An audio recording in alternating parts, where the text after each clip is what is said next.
Seattle Seahawks, you're on the clock.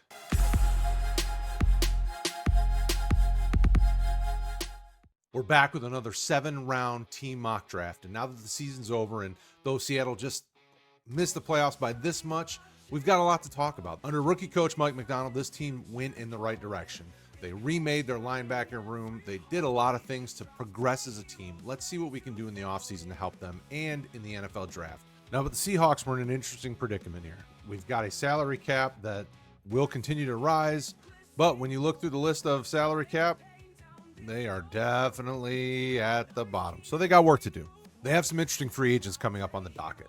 Jerron Reed, Farrell Brown, Jonathan Hankins, Kayvon Wallace, Trevis Gibson, Ernest Jones, Laken Tomlinson, guys that have played meaningful reps, Trey Brown. But they also have other guys that could be casualties. A lot of folks have talked about Tyler Lockett.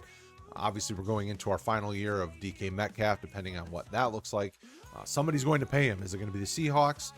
They probably should. I mean, he's probably one of the top receivers in the league and just continues to quietly just have strong season after season, and he's a good player for you. But they have to get their cap situation figured out. This negative situation right now is just not going to work for them. When we take a look at this Seahawks roster, they have some strong pieces. They've got a good foundation. Obviously, they're fairly set with Geno at quarterback and Sam Howell as the in-waiting developmental guy who I still think has potential long-term. I liked what he did coming out of UNC, and I don't think he necessarily got the most fair shake in Washington, but I think he's in a good spot now, learning from Geno and kind of developing behind him. They're set there. I think they're set at running back, even with Kenneth Walker getting hurt, Charbonnet, McIntosh. And even Halani, they've got a good group of guys there in that room. Now, obviously, the wide receivers are where we start to begin to see some question marks. Does Tyler Lockett move on, or do they move on from him? DK, is he just a one-year guy now at this point? We obviously know JSN's the real deal. He had a great 2024 campaign. Then after that, it's depth pieces. I don't know that I'm really huge on any of them other than Young and Darden. I think Bobo has his ups and downs, but I think they could use some help in the wide receiver room, especially in the draft.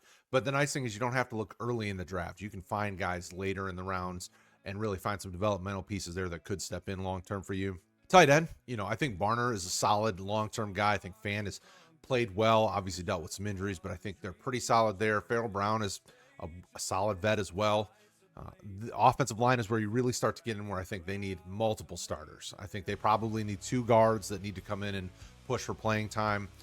Depending on how Bradford heals and recovers, maybe just 1. But I think they're set at tackle, and I think they're set at center, and I think that's kind of where it ends. So it wouldn't surprise me if we saw either free agent acquisitions or early draft picks focused on the offensive line.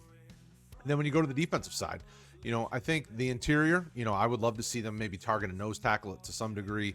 I know Hankins is a free agent, but after that, what are we doing here as a defense? How are we going to move some of these pieces around? I like Byron Murphy and I like Mike Morris.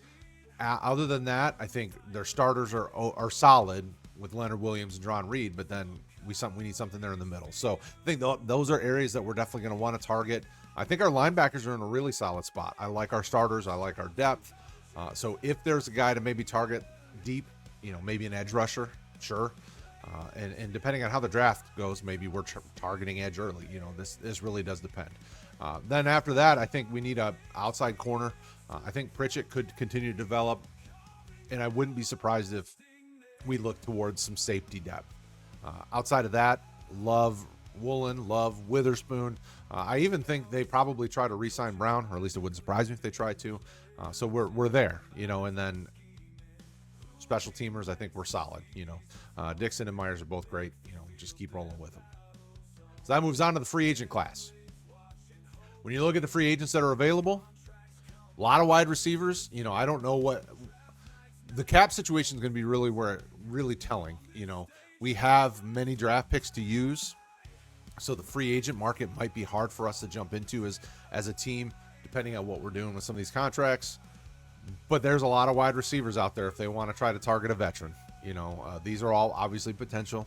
Some teams are going to franchise guys, some are going to re-sign them. So we have plenty of wide receivers. Do they want to try to target, an offensive lineman? Obviously, there's some offensive linemen. There's some corners. Some edge rushers. I think Chase Young will kind of be the the premier guy just because of the age, and still I think there's room for him to improve depending on the scheme he goes to.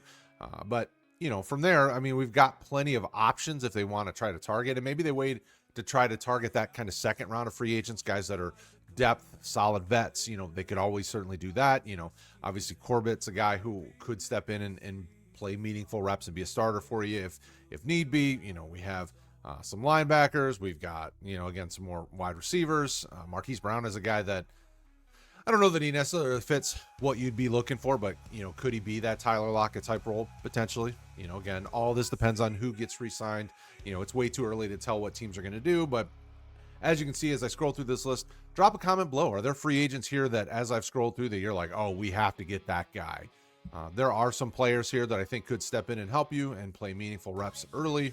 It all depends on your contract and your salary cap situation. All right, moving on to the reason you're here, the draft. We are going to mock every single one of these picks. We got 8 to choose from.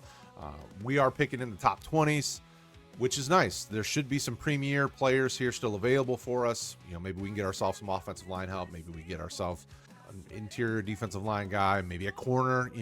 If you remember last year, the corners, Terrion Arnold and Quinion Mitchell fell into the 20s, so maybe there's a premier corner that's available. Obviously, there won't be Travis Hunter because he'll be gone in the top probably 2-3 picks. But let's see what happens here. All right, for this draft, we are not going to be doing trades, but we know it's inevitable. Teams love to trade around in the draft and move to acquire pieces, but we're not going to do that. Let's see what we got here on the board. So going through what's already happened, Tennessee grabbed a quarterback. Cleveland grabbed a quarterback. New York grabbed a quarterback. That left New England with Travis Hunter. I'm sure they'd be happy about that. Jacksonville grabbed a corner. Vegas, obviously, losing out on those top 3 quarterbacks. They went wide receiver. Jets grabbed an edge rusher, which, again, the quarterbacks are gone at this point, depending on how you feel about them. And even that, you're starting to hear rumors that Shedeur doesn't have first-round grades for some of the teams. So what happens here will be really interesting. James Pierce Jr., we've seen some offensive line, some edge rushers. I'm really surprised that Mason Graham lasted that long, and then back-to-back interior defensive linemen. Shamar Stewart, another defensive lineman. Walter Nolan too. My goodness. And wow, we're up here on the clock, so let's see what's available. We got Kelvin Banks from Texas. I like him. Starks like him. Jalen Walker's really great, but you don't necessarily need that kind of linebacker. You don't really necessarily need a linebacker at all. Genty, again, I'm surprised that he wouldn't have been Dallas's pick. Burden, if you want to target receiver here, I really don't want to draft a receiver in the first round. I think we can wait, so we're not going to do that. Squirton would be a nice edge. You don't necessarily need tight end, but you could have either one of the top 2 tight ends. Siobhan Rebel's a guy that I've been targeting here, kind of mid to late first round. I think he probably falls in that range. He's big, physical. I think he's a really fun corner to try to fit in a lot of these different defenses, especially a creative defense like Mike McDonald's. But I really want to get you an offensive lineman. So I'm probably, well, let me know. I'm looking through here. Seattle fans, you tell me what you think. I am going to target an offensive lineman. I don't know that I'm going to target Ursary or Booker. I really like Cameron Williams. I'm doing it. I'm targeting Cameron Williams because he can do either or. I think you can play him inside. I think you can play him outside. He's big. He's physical. He's aggressive. I think he really could be a tone setter for that offensive line. And you need that. Seattle needs to start pushing that line of scrimmage the opposite direction, and get people out of Geno's hair. Let him do what he needs to do. So I love Cameron Williams. I think he'd be a great mid to late first round pick for a team, depending on how things fall. You let me know. Am I getting roasted or was it a good one? All right, back up at pick 50. We could target another offensive lineman if we wanted to. I probably will wait around. I will probably see, depending on what else is here. I like Imanwari a lot. Some are saying he's the top safety in the class. I still think Starks is probably my one, but he had an awesome season. I think he continues to push for the top safety in the class. Quinn Ewers is still available to draft. So for me, the thing I'm trying to figure out is I've got a block of wide receivers that are kind of the big physical, in the mold of a DK type. And I'm not comping necessarily, but, and I'm going to butcher the name, but Ao Manor is a guy that I think really fits that mold. He's big, probably maybe a little too physical at times, but I think he's got a big wingspan and got a great catch radius. I mean, he made some highlight reel catches. He's a guy that I certainly am going to consider here and probably going to target here. Probably runs in the low 4.4s, but you could use a depth receiver that could develop quickly. I think you could still use another offensive lineman. I think you could use a corner.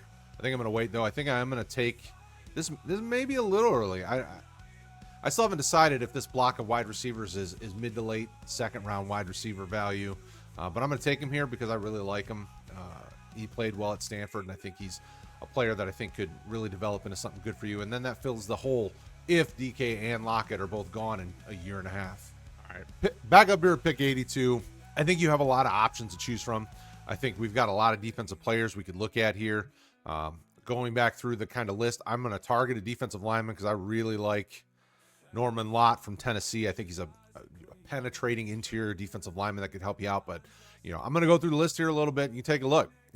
Jalot, I think, is another guy that could potentially be in play for this pick. But a lot of these guys, I know that it's got them ranked in the 60s. A lot of these guys I see is kind of in the conversation for mid to late second round, maybe early third. So some of these guys may not be available, but with how the board's falling out here, we can go defense, and we've got plenty of guys to choose from. I'm going to go with Omar Norman Lott. Like I said, big physical. He's going to be well over 300 pounds. He's a penetrating interior defensive lineman that I think really fits what you look to do in the middle there. And I think you can move him around the formation a little bit, and that gives you some versatility because now you've got another piece to rotate in there with a solid starting group, and then it doesn't force you to have to re-sign Hankins or try to target a defensive lineman. You can just look to the draft because this draft is full of really talented defensive linemen. Back up here at pick 136, we are now in the 4th round. We could target Skidabo. You don't need running back. We are probably going to target another offensive lineman because I like Blake Miller. And I've been Editor Brad here from the future. And after recording, realized Blake Miller decided to go back to Clemson for his senior year, which is not a bad thing. But that does mean we have to switch that pick. And the nice thing is that there was another offensive lineman available on Charles Grant from William & Mary that I like a lot too. He's quick, kind of a heavy-handed, powerful offensive lineman that could probably project into inside or outside. But it would be nice because it still gives you 3 offensive linemen to kind of shuffle in there and figure out which fit with your starters and which ones are your depth that can provide some developmental upside. So I'm going to go Charles and Grant, William & Mary there as we had to sub out the pick. And back to the video. All right, back on the board at 173. So we've grabbed wide receiver, we've grabbed offensive line, defensive line. Like I said, I would not be surprised if you draft 2 to 3 offensive linemen in this draft. But tell me if I'm wrong. Let me know what you would draft. Let me know who you would draft. We've already grabbed a defensive lineman, so I'm not going to look at a defensive lineman again, although I do like Mills. I like a lot of the pieces that are on the board here. We could grab tight end if you want a depth tight end, just in case you're not sure about Farrell Brown or maybe, Fant, and you want to provide for, injury relief. We grab another wide receiver. I mean, there's a lot of positions that we could go look at. Now, here, when you get to the 5th round, you're starting to look for developmental pieces. You're starting to look for guys that have tools that could provide you something long-term, maybe develop into something. I want to see what corners we have. That would be funny for them to go grab another Kobe Bryant. Jason Marshall's a guy that I like. I think he's a really intriguing late-round guy. Noel Williams, I like as well. There's not a lot of corners, though, as we're starting to get late. There's not a lot of corners where I feel super strong saying that they could develop into sure thing kind of startable pieces for you. So I think we're going to grab a corner just to be... No, we're not going to do it. I'm not going to reach. I'm not going to reach here. I'm going to look at C. Let's see what else we've got. Let's take a look at our linebackers. Loomis Johnson's a really athletic linebacker that I think would be interesting in this defense. I don't necessarily think you have to go grab one.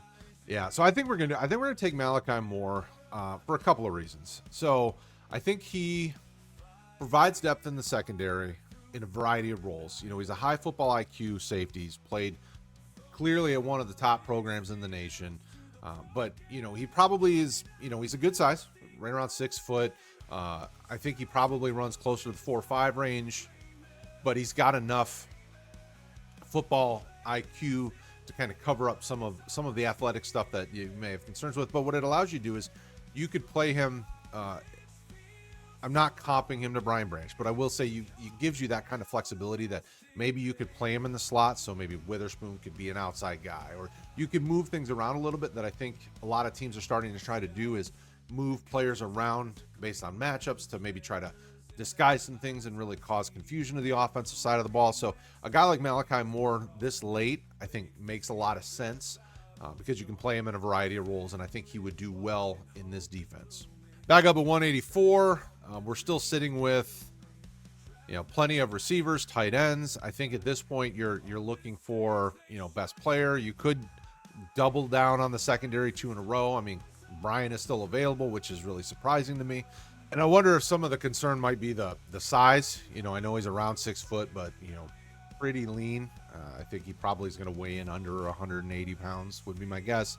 And with this pick, I'm going to go with a guy that NFL Mock Draft Simulator may not like, but I really do like. And I think he goes somewhere in the 4th, 5th round range. That's Jason Marshall Jr. from Florida. He's got the size. He's like 6'1". He's got plenty of speed. I know that there have been some concerns about his kind of long speed if he gets behind and has to try to play catch up, but I'm not concerned about that. I think he brings a physical style and played against big competition in the SEC, and I think he could really develop into something strong for you. And especially if you guys don't go after Brown or maybe don't target another startable corner and you look for maybe Pritchett or somebody to step in, I think Marshall then backfills and gives you a guy that could develop into something for you. And I really like where he's at as a player. I think adding those two types of defensive backs to your secondary gives you a couple of chess pieces that could really help you long term. All right, we're back on the clock with our final 2 picks, 210, 234, obviously as it stands. So we've got plenty of pieces to look at here. If you want to take another defensive lineman, I love Riley Mills. I love his character. I love his high motor. I think he's a really intriguing prospect to take as a late round guy. I don't know if he falls this far. I like Jack Nelson, kind of similar from Wisconsin, a really intriguing offensive lineman that maybe he's a guy that develops long-term for you. Like I said, as a team, you could probably use 2 or 3 guys that you could play inside or outside. Like I said, you probably have 2 starters locked in with your left tackle and your center. So if you target 3 offensive linemen, it wouldn't surprise me. I just want to go through the list a little bit here and see who's available. Let's take a look at some of these groups. Let's look at our edge rushers.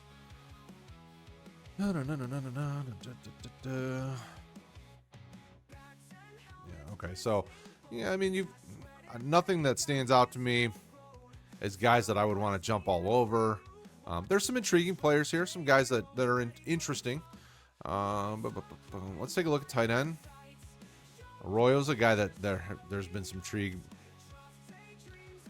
Arroyo's a guy that's had some interest over time. I like Priestcorn a little bit. Brant Queeth is a guy that I've liked throughout most of his collegiate career. I'm going to draft Queeth, and I know that some folks have concerns.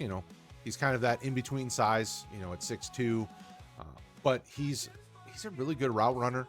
I think you can do a lot of different things with him in an offense like this. You can play him purely as a tight end. You could have him as kind of a bigger slot receiver, although he's not really all that much bigger than some of your slot receivers, depending on what team slot receiver we're talking about. But I think he gives you some potential long-term. I think he can develop into something nice for you, and you can use him as a chess piece now. Remember, you've got your starters locked in. AJ Barner, I like. Noah Fant, so you're looking here for a depth guy that maybe could help you long-term. And I think we could use a couple pass catchers because, again, we still don't know exactly what's going to happen long-term with some of our top pieces. So then at this point, now we're looking, I don't want to say best available because this website's best available isn't necessarily my best available, isn't your best available. What I am probably going to look for is another offensive lineman just because we've only taken 2 so far. And depending, I know I'm going to take an offensive lineman. I'm taking Monheim from USC. He's kind of been a guy that's gone up and down throughout the course of his career. Some people have loved him, some have hated him. I like the athletic profile. I like his grittiness, kind of the toughness. I think he is one of those guys that could develop for you long term. But, you let me know in the comments. So this is what our draft looks like. I got you offensive lineman times 3. I got Cameron Williams, Blake Miller, Jonah Monheim. We got you some wide receiver help. We grabbed you a depth tight end. We got you some safeties or some secondary help, and we got you a defensive lineman. Let me know in the comments. What do you guys think? Always comment, because I love to chit chat with you guys in there, and I like to hear your feedback. Thank you as always for sticking around and checking things out. I love the channel's been growing so much, and it's all thanks to y'all. Have a great one, and I'll talk to you again soon.